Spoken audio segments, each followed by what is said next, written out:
great opportunity to start dialogue between students in school in Russia, in St. Petersburg, and UCF students.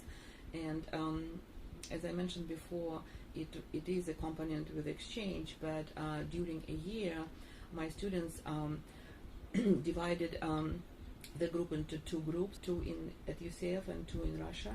And one group is happy people, which is not really common for Russian people. Another one is awesome people. So we have the titles for the people, and they started with the emails and with the Skype conferences. So all the groups emailing each other on the particular topic of the culture and discussing that. And then we meet every month on Skype to finish discussion on that questions, and actually to see each other and to see the reaction when people ask questions, and to see if my students understand their Russian and their English, and if my students can actually speak Russian with them, and if they understand them. So it's a win-to-win situation, because both groups learning languages.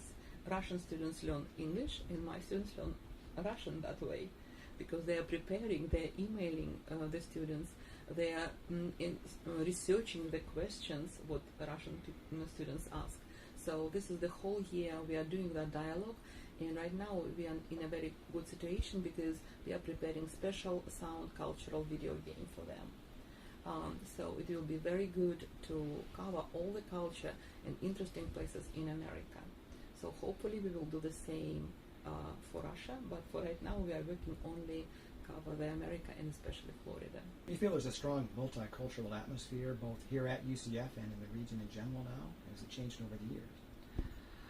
It's difficult for me to say, because I'm here since 2007 in Florida, but Florida, I think it's a very multicultural community, and basically there are a lot of Spanish-speaking people here. But it's also a big Russian community, almost 2,000 people, and we do have Russian American Community Center here in Orlando that tries to promote and help me to promote Russian language and culture. And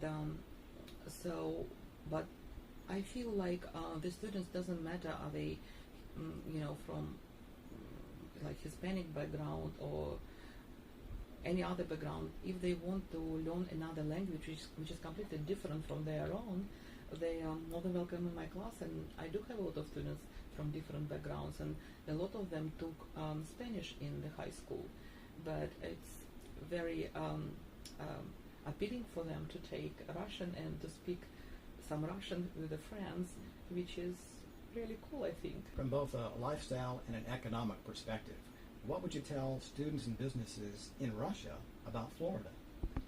Oh, a lot.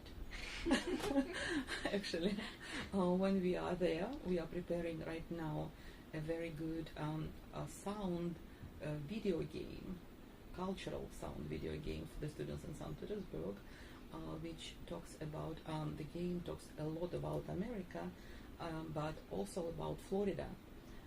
About St. Augustine, definitely. This is the oldest town, and it will be interesting for them to find out actually that because they only heard Column, but they didn't hear about another people who were in St. Augustine. They don't know about St. Augustine at all. So it will be interesting for them to know about Key West and Hemingway, who lived there, and also it will be good for them to know that actually it's an ocean here, and it's a sunshine state, a lot of sun if you compare with the weather in Russia right now. So I can go and go because I love Florida, and UCF is a great campus for students to be. Not only for American students, but also for international students and for Russian students who are going to visit us. Very good. So. Dr. Korova, it's been a pleasure speaking with you. Thank you for visiting with us today. Really appreciate it. Thank you very much. Thank you.